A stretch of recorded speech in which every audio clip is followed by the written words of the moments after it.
Hello everybody, welcome to Encore. I'm Lindsey-Harrison, your host for this Encore of Cathies Distant Echoes Revisited, where we shall be playing some of Cathie's shows that she did. Cathy founded Cathies Distant Echoes with her co-host Nick Nash about 8 years ago, and it went absolutely amazing, and she did nearly 2,000 shows. She had hosts join her and hosts do their own shows, but she had a big heart and she always encouraged everybody to do the things that they love to do. And there are so many of us now that are doing things like I do card readings that we wouldn't be doing if it wasn't for our Cathy.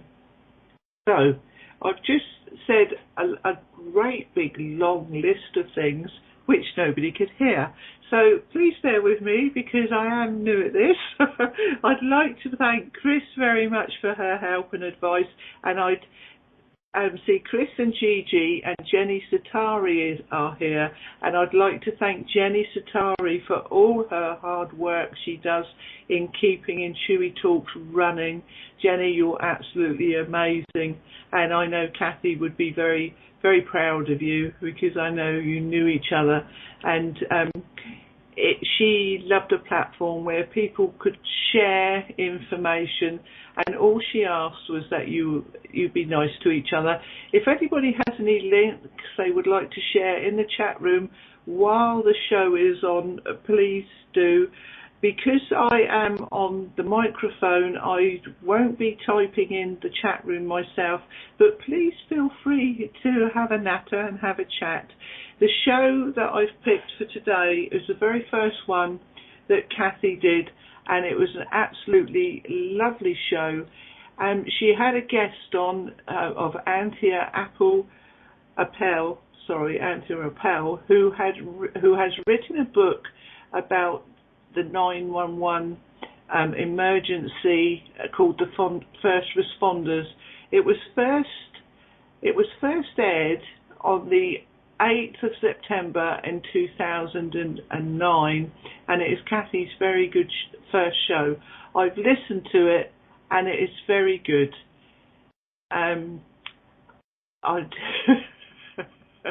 So I'm laughing, everybody, because I'm trying to read what Chris is telling me, and I'm trying to do this as well and sound all professional. You'll get used to me if you come to my shows, because no matter how much I try to be professional, I always come down to just being ordinary me. So, sounds like a pro to me, Jenny says. Thank you. If you want your mute your mic on Skype after you start the recording, then you can type all you want. I didn't think I could, Chris. So that's thrown me out, because I thought if I mute my mic on Skype, then because it's playing through my mic, you're going to lose the show. You can't mute here is all. Right, okay then, I'm going to give this a whirl then. So, okay. Right, let's go for it then. I'm now going to put this show on. It does start with Blog Talk Radio. I couldn't get rid of that or clip it off. But if it wasn't for Blog Talk Radio and Cathy's shows, we wouldn't be doing this now. So I hope you all enjoy this presentation, everybody. And it is Cathy and an interview with her guest, Anthea Appel, who wrote the First Responders, and I'm just putting another picture up on my presentation board so that you could just see the introduction. So many stories came from the 911 tragedy, but none so tragic as the ones that lived in silence with their losses, the firemen, police officers. Anthea has given them a voice. She lived it. Her friends, etc., lost. Come hear some of her stories relayed by many whose voices were silent until now. And if you go to the Cathies Distant Echoes show page, you will see a link to Anthea's book, The First Responders, that is still available now on Amazon. So without further ado, I'm going to put the show on, everybody, and I hope this works and I hope you all enjoy it. Blog Talk Radio. Well, hello, everyone. This is Cathie, and today is my first show of Cathies Distant Echoes. And today we've got a great lady. I just love her to pieces, and I hope everybody can hear me. But it's Anthea of After Dark Radio, and she has written a great and wonderful book, and I'm hoping she'll call in. Call in, girlfriend. Can everybody hear me? Hello. Oh, there she is. Hi, you there, Cathie? Yeah, hi, my Anthea. Can everybody hear us? I'm hoping. I hope so. No, this is Blog Talk Radio, so anything can happen. True. But we have some great people coming in. I want to hear all about your book, girlfriend, and you too, because that's one thing I really want to do for my show is get people to know everybody. Not just what they've done or what they're doing, but get them to know the person themselves. And you're a great person to get to know. I just think you are just so sweet. But you grew up where? I grew up all over the place. I was born in Kentucky, and we lived there for a while. And I guess until I was about 5, and then we moved to Ohio, Fairfax, Ohio, and we were there for about 3 years, and then we moved to St. Louis, Missouri, and we were there for a short while, and then finally we moved to New York City. It was about, cool. I guess I was about almost 12, 11 going on 12. And then you moved to New York, and you... Holy cow. Wow. What was that? What was that? Was that you? I think it was me. Oh, okay. But then you went to college after you graduated. Well, I went to High School of Art Design, which was an art school, and that was in Manhattan. And I majored in photography. And I didn't go to college straight away because when I was 19, I ran away to England. I went to England, went to London because my mother is from London, and I wanted to check that place out. So I went with 2 girlfriends of mine, and off I went to London. I had the best time in my life. Oh my God! And and being that young and everything, and rock stars. You name any famous rock star, I probably met him. Name some. Name some. Oh, well, I just remember. See, this is I don't know how old the average age of the people listening in your show, but many of the icons of the 70s, like Led Zeppelin,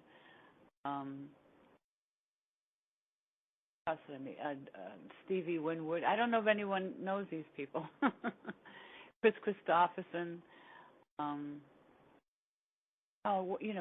Just so many. Because it just seems like when you're in London, they're all over the place. You go into a restaurant, you sit down, and they're sitting right behind you. Elton John. I remember going into this.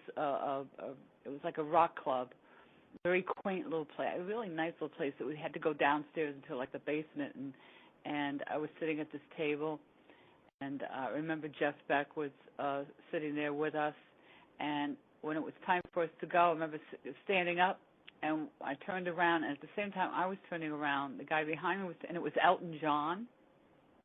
He was so short. He was so short. I love Elton John. Yeah, he came, I swear to God, he came right up to my chest, and that was the top of his head.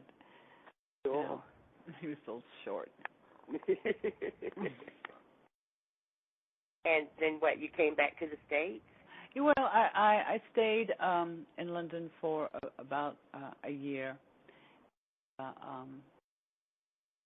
lived with my uncle, my mother's brother, in Chislehurst, which is in Surrey area, and I stayed there for about, I don't know, a year and a half or so. And I also lived in London too, because living with my uncle wasn't that wasn't too much fun.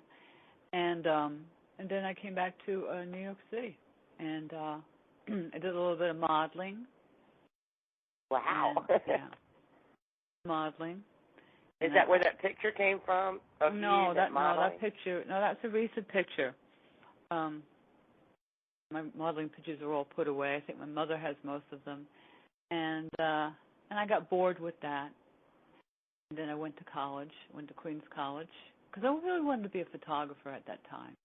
And so I was doing like freelance work. I had a portfolio of pictures of my work that I took, photographs that I took. And I would go around to photo editors at magazine and, get some work. And see, this is really going to date me. Not really, not if you don't want to. One of the very first jobs I had where I went on assignment was going down to the Huntsville Space Center in, where is that? Where's Huntsville? Is it Alabama? Yeah.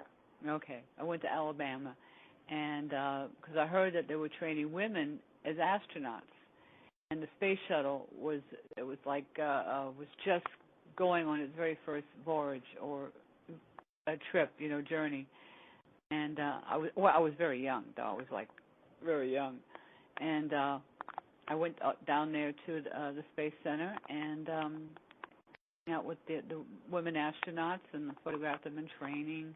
That was one of my favorite jobs. Cool. And I did that. I still have those pictures. And I actually got to see the shuttlecraft inside because one of the women took me over to the hangar, and there was the shuttlecraft. And I said, can I take a peek inside? So I went inside, and I always remember that it was bright orange. Wow. Why is it so bright orange? It was bright orange. I know. I mean, who wants to be cooped up in outer space for God knows how long, staring at bright orange walls and carpet and upholstery?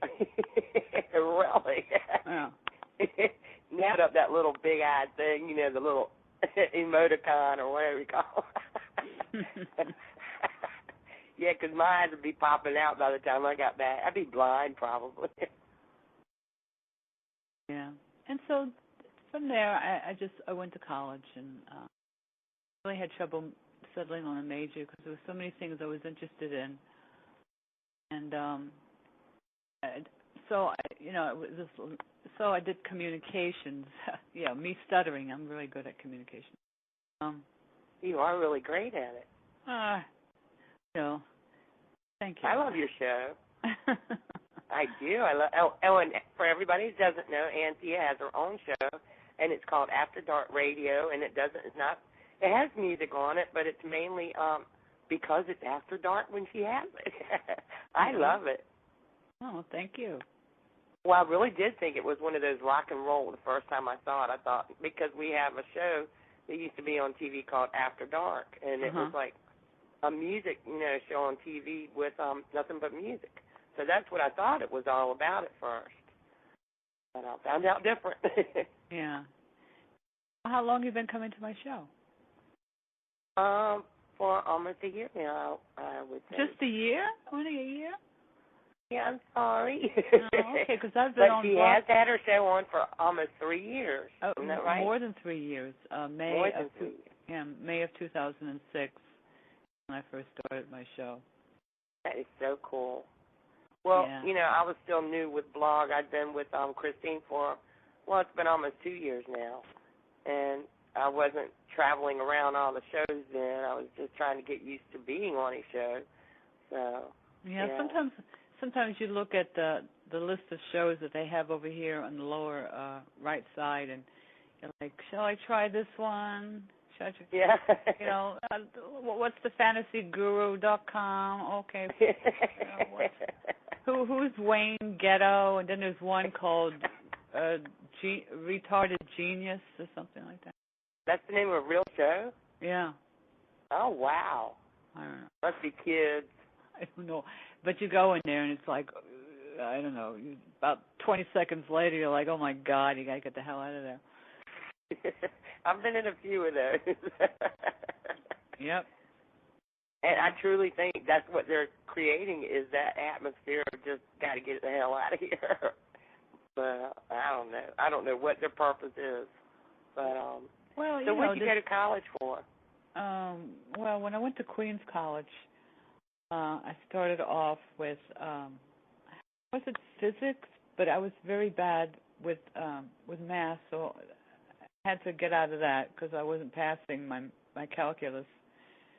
And then I just went into communications, and they had some film courses. And because I had a photography background, I thought I would pursue that because I was really hoping to go into films, be a director or a cinematographer, because I think I'm very good with lighting and composition, handling the camera like that. And so when I ended up being a cop anyway in 1982. I took the exam, and within a year later, I was called. I had a very good passing grade, and I was called within a year. And I said, okay, it's steady income. I mean, I've always had like an interest in the police department because it does. There was nobody in my family who was a police officer, so how do I know what the job is like except seeing the cops in the street and then seeing TV shows. But I tell you right now, being a cop is nothing like TV. And it's funny, when I was a police officer, because I'm retired now, I did my 20 years, no cop watches cop shows or cop movies because you just get upset. You just sit there going, oh my God. But now that I'm retired, I find myself watching these things. But I have to say that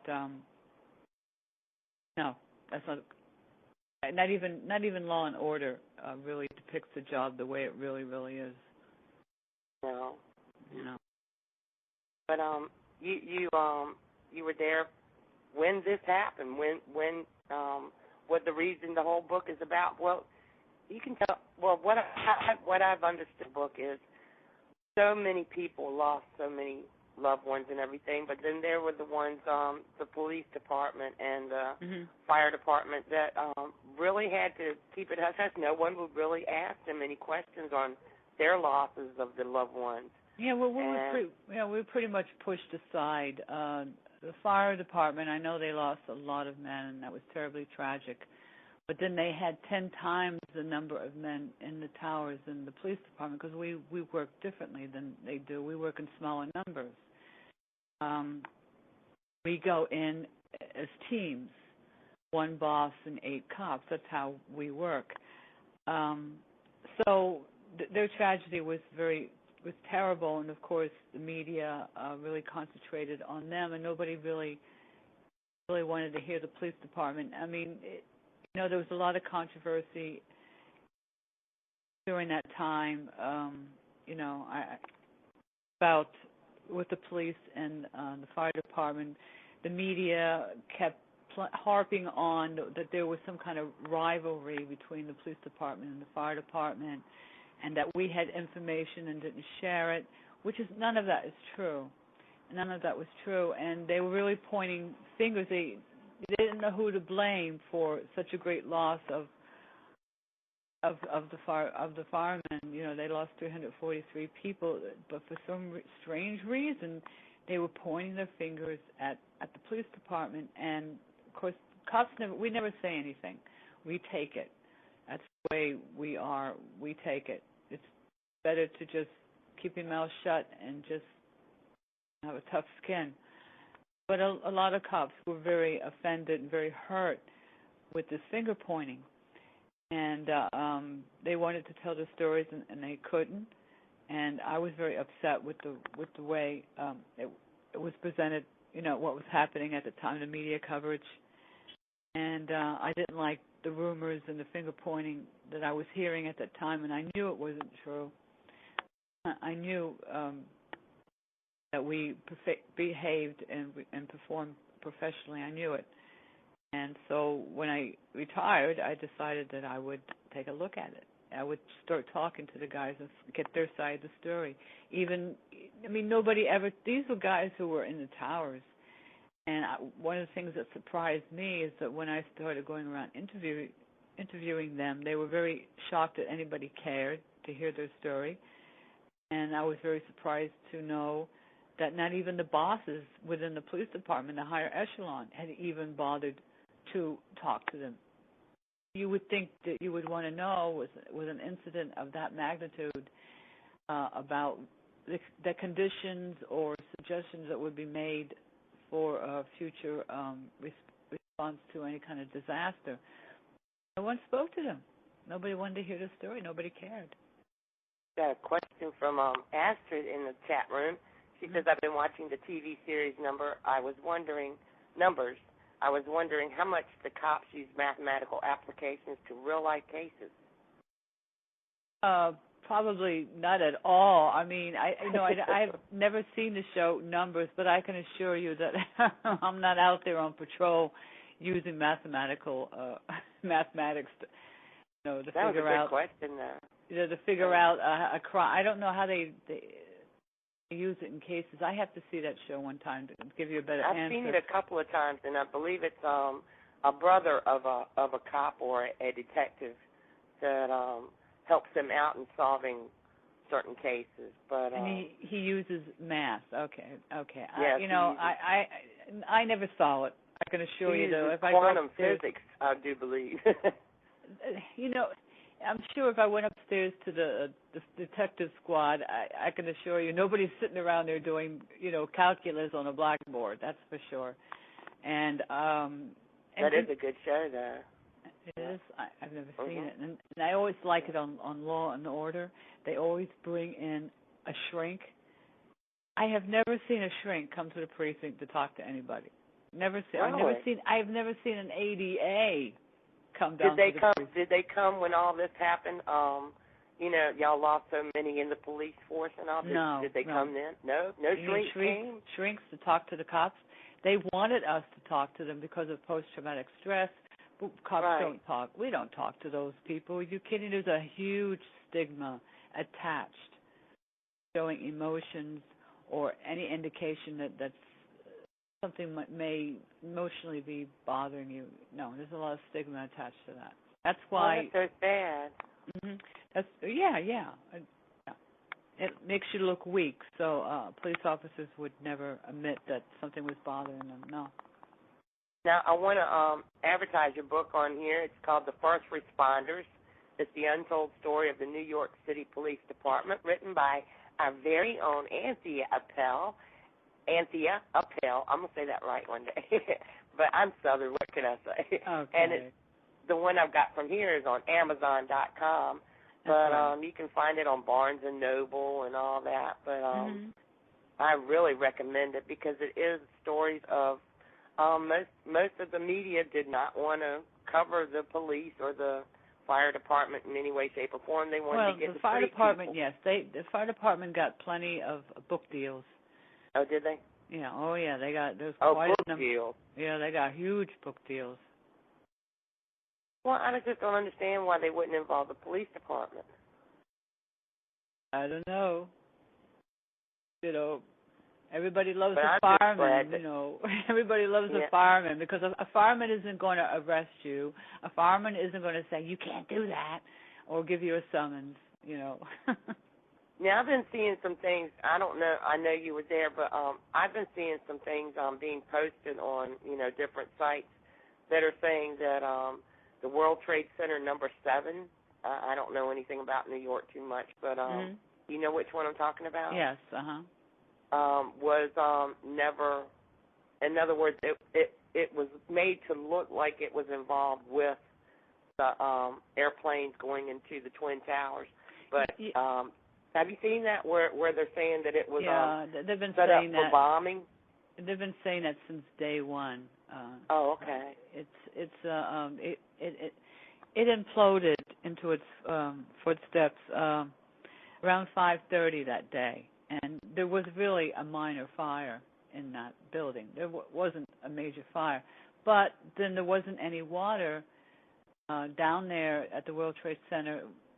There wasn't even any electricity, let alone, none of the pumps were working, so the fire department really could not put any fires out, and everything was pretty much left to burn. And but it wasn't like Building 7 was roaring in fire. It wasn't, and everybody I spoke to did hear popping sounds. They said it sounded like firecrackers going off, pop, pop, pop, pop, pop, and then the building just suddenly just came down. Nobody was expecting that. But weren't they trying to blame that on the same incident as the Twin Towers, as being all part of the same thing? Well, it was never hit by a plane. It went on fire from debris from when the North and South Tower came down. When the South Tower came down, it brought fire in there with it, and I guess it just, some of it just went right onto Building 7, and when the North Tower came down, it's a little bit more fire, but it wasn't any major fire. But the fire department, like I said, did not have any water to put it out. Right. We didn't have any pumps. None of the water was working down there, and no lights. Yeah, I'm going to ask this, since my show is a paranormal show. Have you talked to any recently that says they've seen, or even back then, that they said that they've seen spirits of their families or any of them? No, I haven't heard that. I mean, I have pictures of that area, the Trade Center, and I'll get emails from people going, "Oh, I see orbs, I see orbs." To me, I think it's just dust particles. Because yeah. I mean, it's because there was dust suspended in the air for the longest time. And really no, I haven't heard any. I haven't heard any ghost stories. Any ghost stories, but I always remember one cop was spreading a rumor around that there was a ghost of a businessman with an attaché case wandering around, and everybody's like, "What? What?" Nobody saw it. Did he get a picture? No, it was just a rumor going around, one of those ghost stories that somebody cooked up. I've been hearing a incident, but to whether they're true or not, I couldn't tell you. But, what's always been your dream? Well, I think photography, being a filmmaker, telling stories is one of my favorite things. So writing is a good way to tell stories. That is. And Astrid said that she's been reading bits and pieces of it, and she said she's loving it so far. She's just loving every bit that she's read. Oh, well, Thank good. you, Astrid.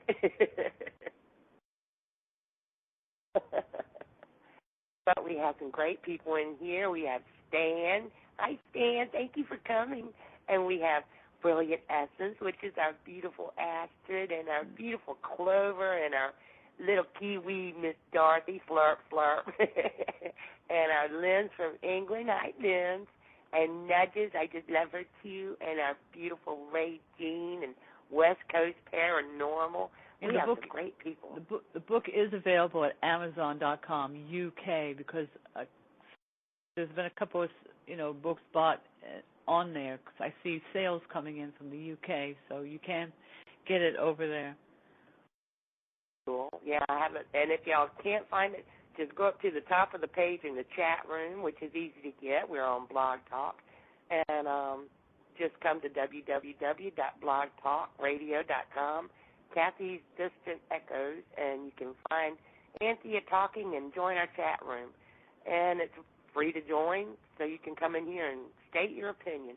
But if you want any, to find her book, it's at the top of the page. Just put your mouse over that book, and it'll let you go right straight to the book. Do you have any stories you could tell us, that some of us that haven't read it? Well, one of the most well-known stories is the rescue of the two Port Authority cops, Will Jimino, police officer Will Jimino, and Sergeant John McLaughlin. And some of you may recall that Oliver Stone did make a film based on their story from their point of view. I didn't want to see it because I know Hollywood, and sorry, but I don't really like Oliver Stone. I don't think he's made a decent film since Platoon, so I wasn't going to see the film. But then I started hearing how a lot of people were rather upset with the film, and they visually the film looked, on the money, but really didn't get into the rescue, and it was probably one of the most scariest, most dangerous rescue that had ever been performed. I mean, people who were experienced in, who work with FEMA a lot and go to these rescue, like in earthquake situations or down in Katrina, they said that rescue of the two Port Authority cops was the most dramatic that they had ever seen. And I really felt that Oliver Stone should have approached the film from that point of view, because the suspense would have been, amazing. Because it took, well, first of all, they got buried around, when the first tower came down, at around 10 o'clock, about 9:59 a.m. is when the South Tower came down. And so they were buried under the South Tower, and they weren't found until 8 o'clock that night. So you can do the math on how many hours that they were buried. And then they were found when they were discovered eventually, and it took 3 hours to get Will Jimino out, and then it took 12 hours to get Sergeant McLaughlin out. They didn't get him out till 7 a.m. the following morning. So it would have been 8 hours. Were they still living? Yeah. Were they still living? They got him out at 11 a.m. and then because they couldn't work on John McLaughlin until 11 a.m. So Jimino was out. So from 11 a.m. to 7 a.m. So really the math would be 8 hours. But they were buried under there. At least John McLaughlin was for almost 24 hours. This is hard. Were they still living when you found them? Yes. I mean, they Thank you. I really wanted to know that. Yes, they were, of course, and because they had 3 other officers that were with them that were killed, but Jimino and McLaughlin did survive that. At one point during the rescue, they thought they were going to have to do a double amputation on the sergeant to get him out, but fortunately, that didn't happen. But they did have something called crush syndrome, because when you have a heavy object on you, when you're crushed, like a big slab of cement on you, pressing against you, you're not getting circulation in your legs, so the bad toxins don't get out, and then the good blood doesn't get in. So what can happen is if you suddenly if you've got a big slab of cement on you and you suddenly pick it up off you, you'll have a rush of the blood into that area, and that can actually cause a heart attack. You die right then and there. Or you can have your kidney will start failing afterwards during several days or several weeks, and then your organs will start failing. So there was a paramedic and a doctor, I should say there was a paramedic / emergency service police officer who just happened to be trained as a paramedic, not an emergency medical technician, but as a paramedic, so he could use IV solution on him. So he kept him hydrated. It was IV, and then when they lifted the slab off him and got him out, what they did was they put bromide, like an alkaline, into his system, and that would buffer the acids, so they were able to prevent the sudden heart attack or. But he did started having organ failure.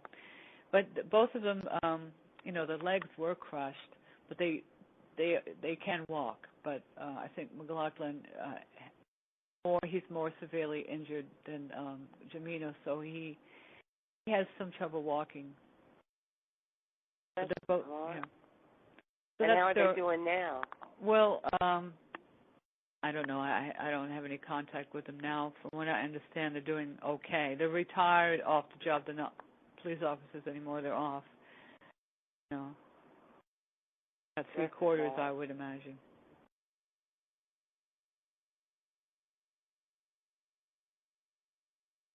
But they did survive, and that's one good thing. Yeah. I like what Astra says. She says, I think Anthea should write a script, perhaps not on the towers, but inspired by that and integrate the stuff she talks about on her show. I do too, because you have great stuff on your show. Talk about the Illuminati and the black hole, and the well, not the black hole. What is it called at the top of the earth? You mean the hollow earth? Hollow Earth, yeah. Hollow Earth, or the openings at the poles. Yeah. And somebody is going there shortly. Yeah, but, you know, I can't think of the guy's name, but I was looking at his website, and I've heard him on Coast to Coast. Stuart Wardlow? Isn't that who it is? No, I thought you meant to the Hollow Earth. No, Stuart, who was on my show last Friday, is going to Antarctica to just go to Antarctica and do some of his work that he does with hyperspace and archetype symbols work down there. But no, he's not going into the Hollow Earth. He's not looking for that. But somebody is going to the Hollow Earth? That is so cool. I really don't think he's going to be allowed to go there, because I think the government does not want anyone finding these openings at the poles. And I was listening to this guy who was on Coast to Coast, and I read his website, and he sounded like a scientist and sounded like a normal guy. And you can go along with him for $20,000. You could actually join the expedition to the Hollow Earth opening at the North Pole. But what put me off is that they weren't going to go to the entrance of the Hollow Earth. They were going to go near the vicinity of it, and they were all going to sit around in a circle and start doing meditations and chants,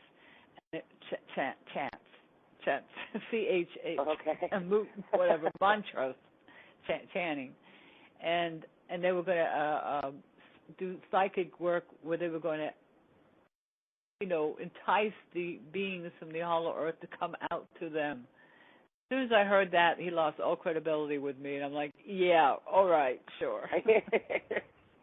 I always, Hollow Earth had an energy pull that this is, maybe it's just government trying to keep us away from it, but that it had such a strong energy pull that it could actually, possibly suck people down into it. I don't know. Oh, but then it would be admitting that it's there. That's true. But I have heard that there is energy that is very, at its strongest point, which they claim is at the top of the earth, and I'm thinking it is. Well, they have some huge device, electromagnetic type of strange thing.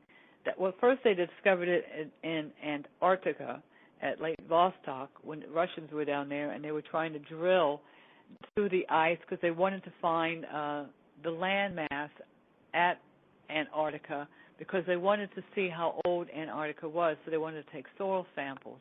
And then when they started digging down, first of all, the machine could only go so far, but they broke through the ice and they discovered a lake, a warm-watered lake. And at that time, this is in the 1960s, and at the time we did have some satellites who could pick up, heat, to pick up the heat. So they picked up like 65, they knew it was like 65 degrees. They picking up that heat sensor, that it was very warm there. But they didn't have the equipment at that time to continue down through to get to the landmass at Antarctica. They figured, I don't have my numbers in front of me. So it was a great distance.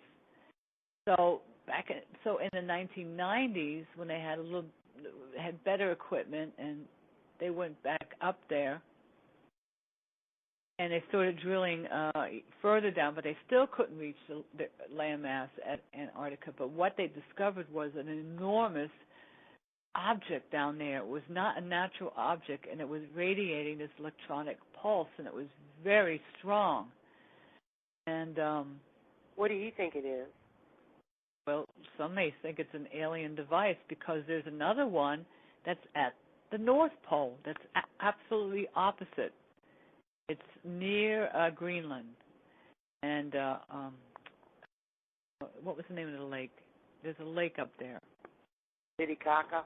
No. I think that's elsewhere. No. I just wanted to always say that. But they found the same device in the North Pole, and it's opposite the one that's in Antarctica. So they figure it has some kind of it's doing something like balancing the Earth or doing something, but they think it's an alien device. Wow. Yeah. So could that could that be? No, I wouldn't say that could be what's creating all this weather, crazy weather. No, that's other stuff. That HAARP does a little bit of that, and the weather manipulation. That's the powers that be. When you get angry at a country, oh yeah, well here's an earthquake for you.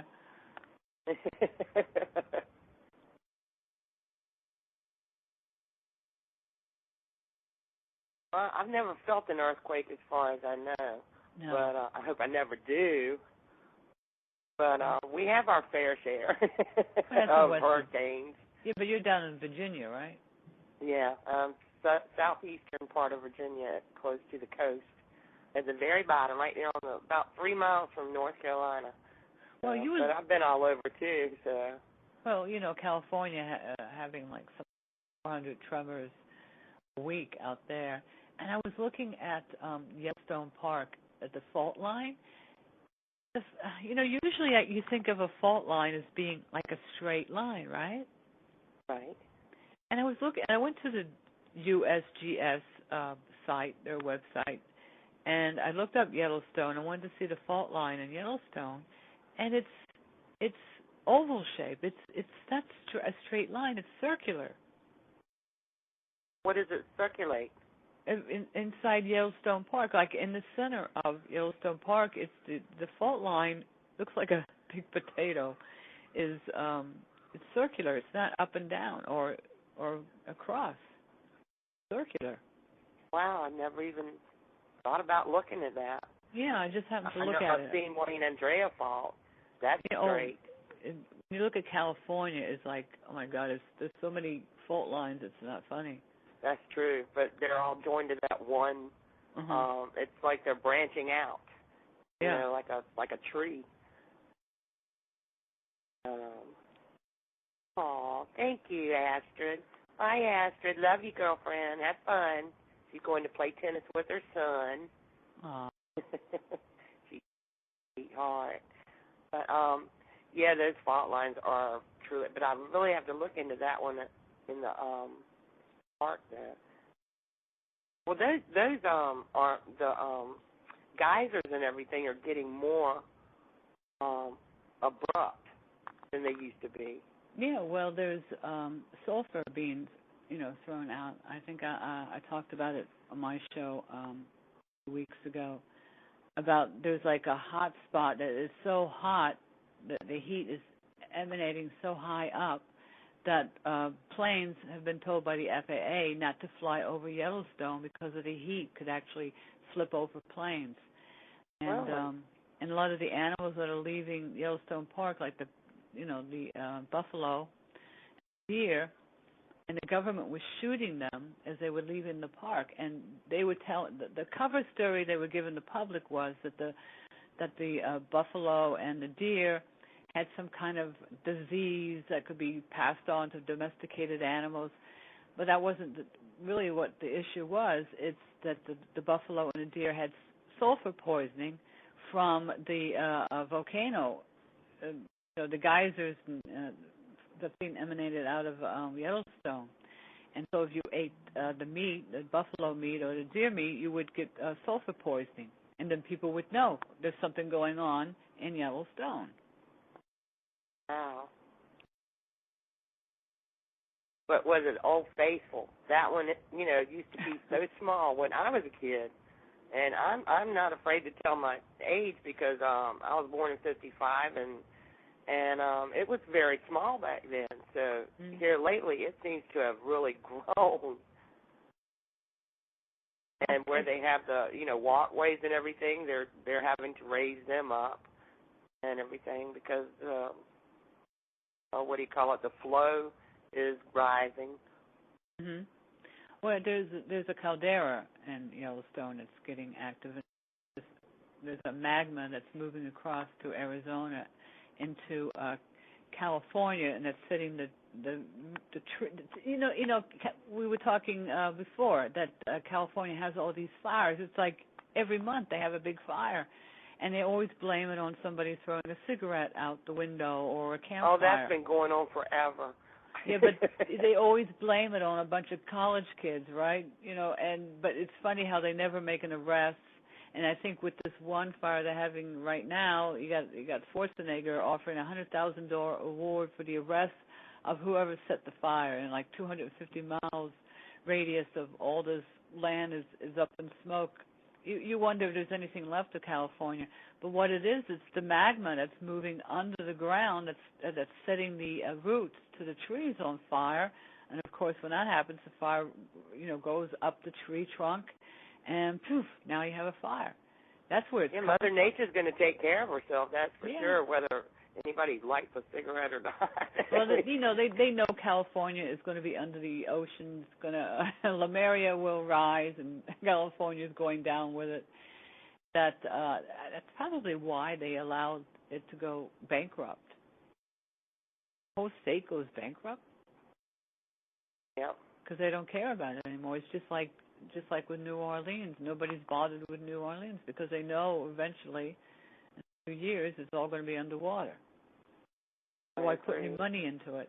California will be gone. New Orleans will be gone. Parts of Florida will be gone. You got company. Hi, my Lynn. You have to understand, I live in New York City, so it's not quiet here. That was a car horn. Well, I live in the country, so anybody that honks in front of my house, I have company. Oh, no, that's the doorbell. We have a word for that. Yeah, that's our doorbell. Somebody honking the horn outside your window. Yes. No, get out of the car like a gentleman and ring my doorbell. Guess someone's car is getting stolen. Well, probably. Never know there in New York. My Lynn, she lives in England, and it's late for her. Yeah, pretty late for her. Oh, yeah. My goodness. Well, it's about 10:42 over there, right? Yeah. There goes the car horn again. Different. There you go. You can hear it? Yeah. That's so cool. I don't hear horns around here much. Oh. I love it when I'm on the phone and you got the jackhammers outside the window. I mean, the whole summer has been nothing but jackhammers. You're trying to have a conversation. You can't. The street. They're busy. They're busy. Yeah.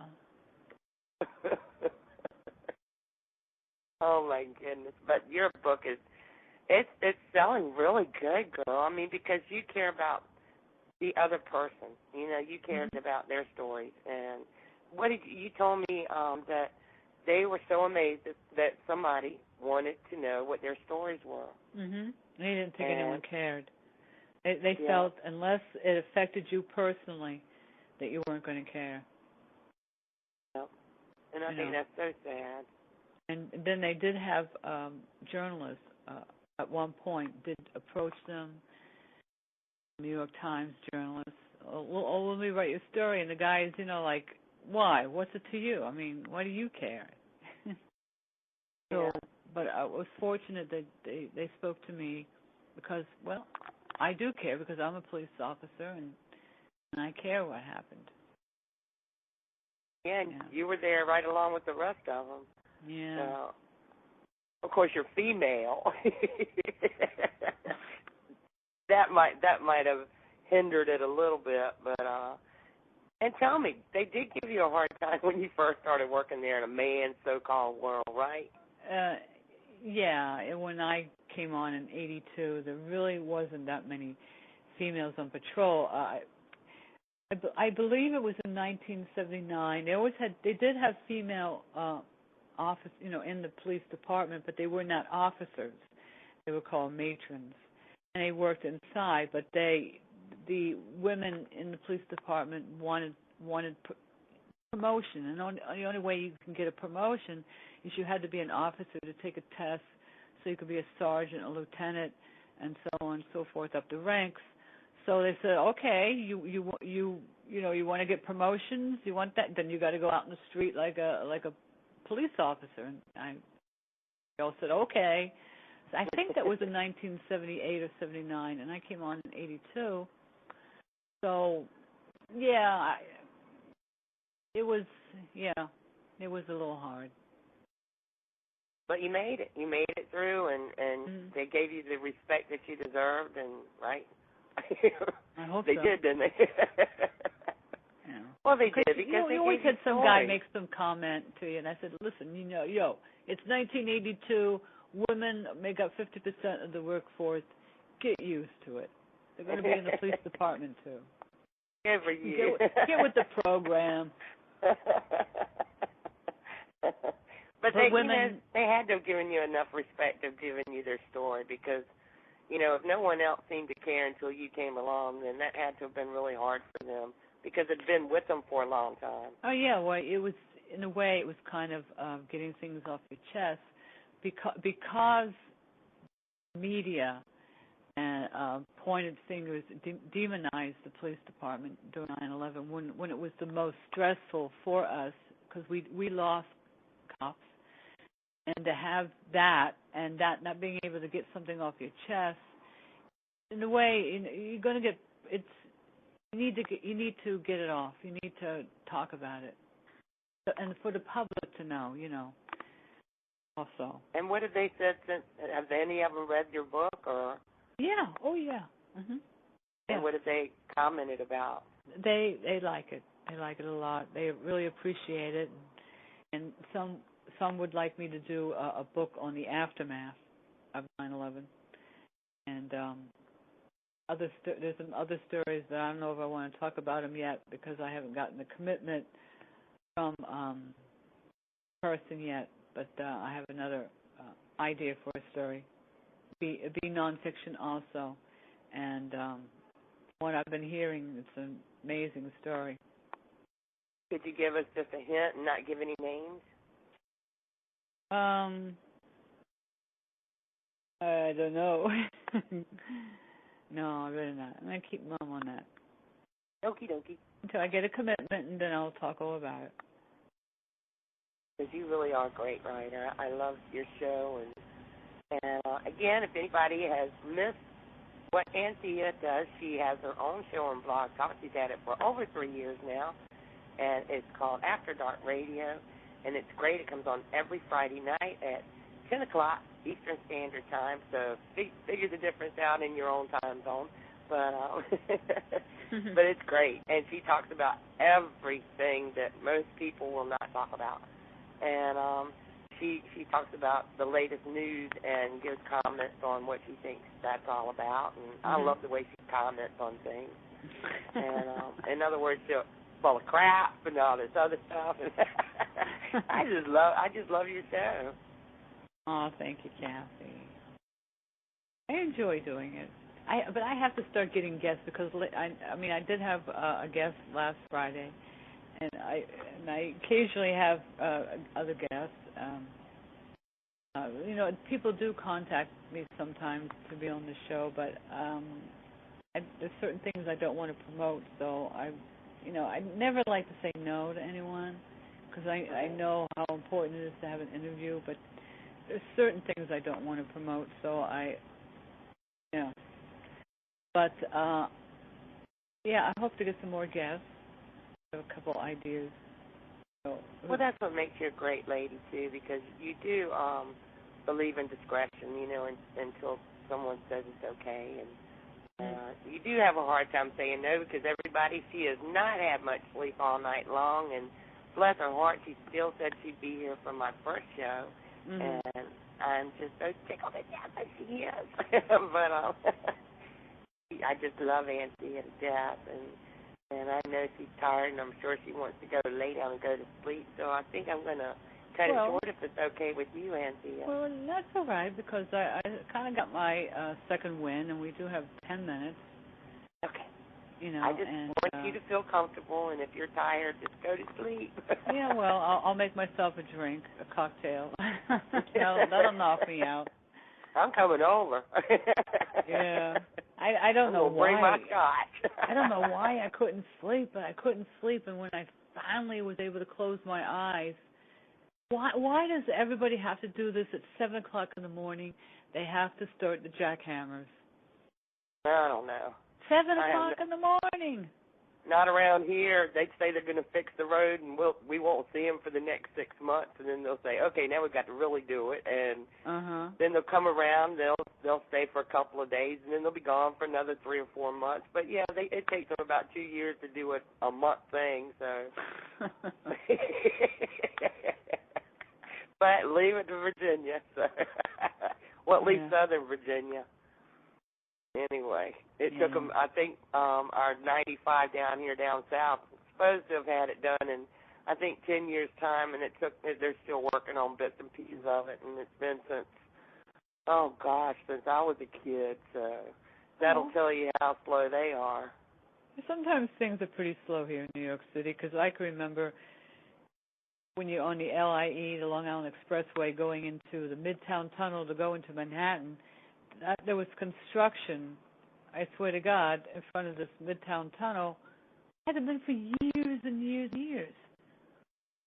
Because at the time I had a boyfriend in Manhattan, and I used to drive in, and I was seeing this guy for almost 6 years, so I would say for the entire time I was dating this guy, I had to put up with that construction. So it was like 6 years. Dang. Y'all have the weirdest, I think it's cool, but I know when I was going up to Massachusetts, when we went through parts of New York and everything, and on the way up there, I saw all of these from one of the starts, this was at night, one of the starts of the construction had cops at one end, and then you go, and then there's a few cops in the middle, and there's one all the way down, like these big spotlights, and to me they're big spotlights because they're kind of blinding, but down at the end there's more cops there. What's that all about? Cops? You mean police officer? Yeah. I don't know. From one end of a construction area to the next at night, there's cops, and I guess they're doing the day. But they could be doing, road checks. Maybe they're looking for drunk drivers. No. I didn't even see any cops in the cars half the time. They must have been down there talking to the construction guys, for all I know. Well, maybe, because that's, I would hate to have to stand in the middle of the road in a construction site all night. I'd be pretty pissed with that. Yeah. I just always thought that was cool because they're protecting the people from hitting the construction guys, and they're protecting the construction guys from... But the lights, they've got like these big lights that are out there so they can work at night, and it's just totally different to me because we don't have things like that down here. Oh yeah, we have that. Yeah, they light. They light it up really bright.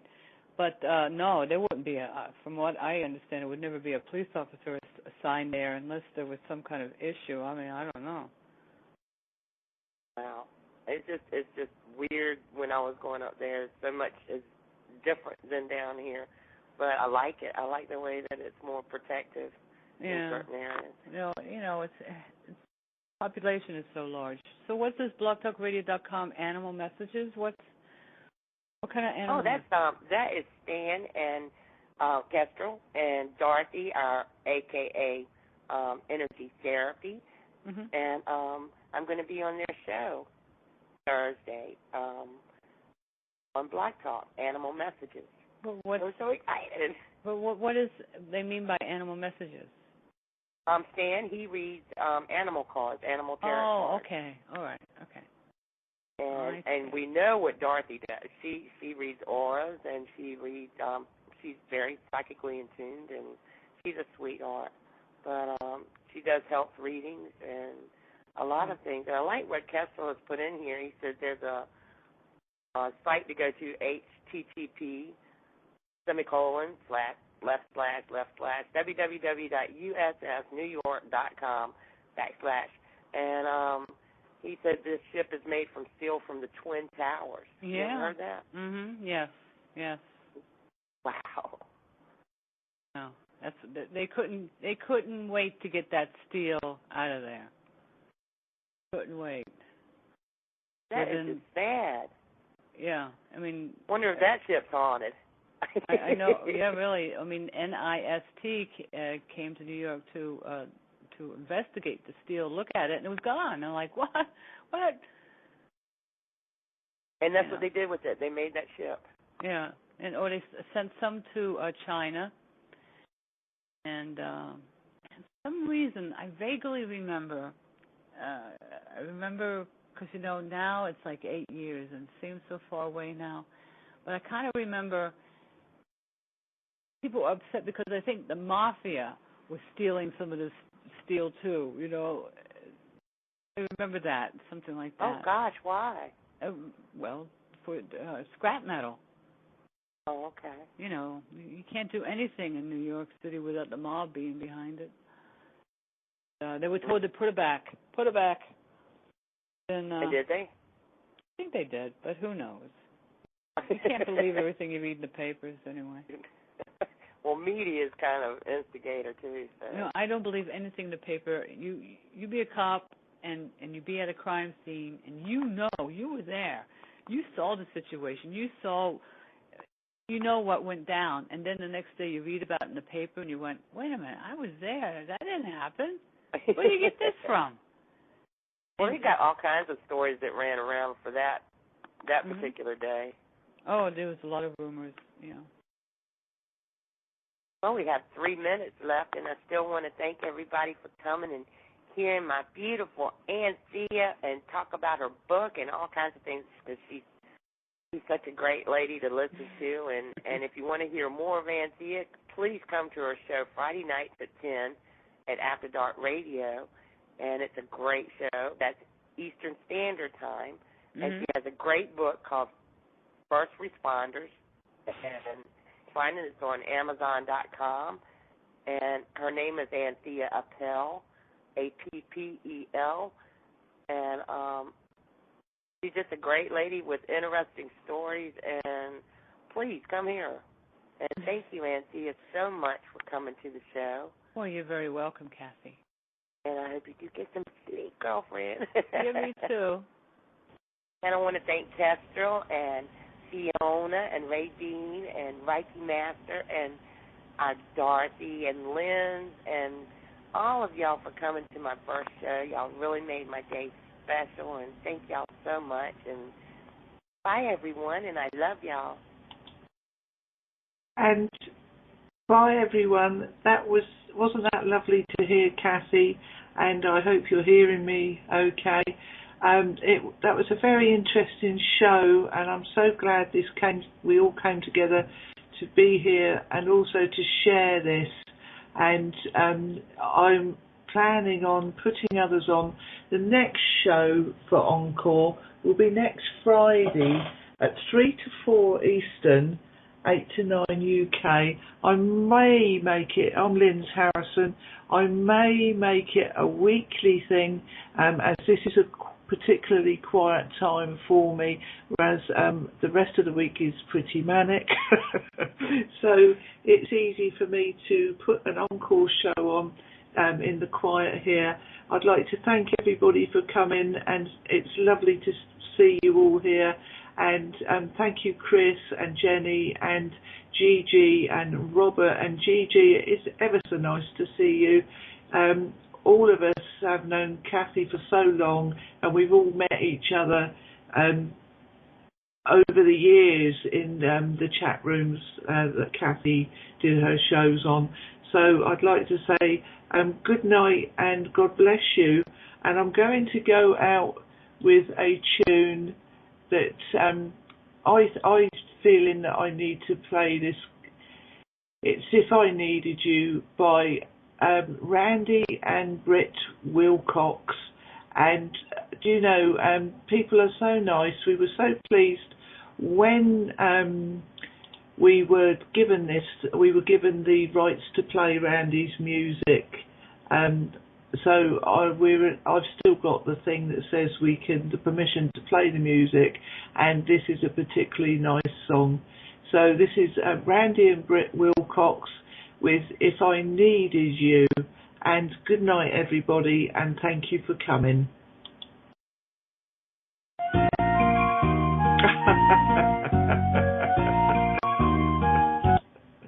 No, it's not. That's the instrumental of Fairies, everyone. So anyway, as the fairies are playing with me, I think I'll go try again. Let's see what we get this time. Oh, go away, fairies.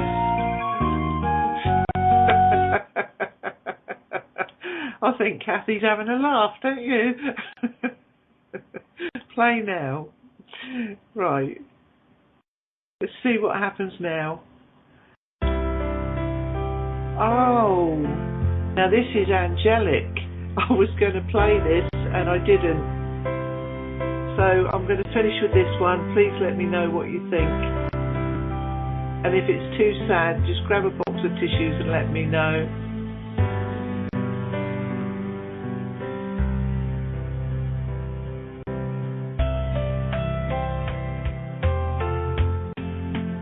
I have not left you. Don't shut your heart off to my love, though my days on earth are through. I love you just as I always have. My love will never end for you.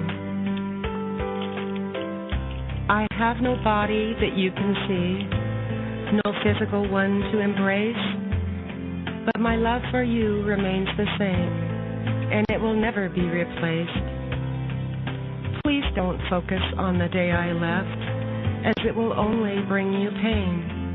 Instead, remember the love and joy that built our family's chain. My life was more than that one day. Don't you realize? And I am not dead, I'm different. So please dry those teary eyes. I'm with you in the morning sun. Comes up to light your day. I'm with you and I hear your heart when you kneel down to pray. I'm with you as you lay down at night and close your eyes to dream. I have not really gone away. I am closer than it seems. So dry your eyes. I have not left.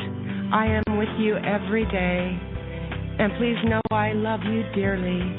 My love could never go away. My love will never go away.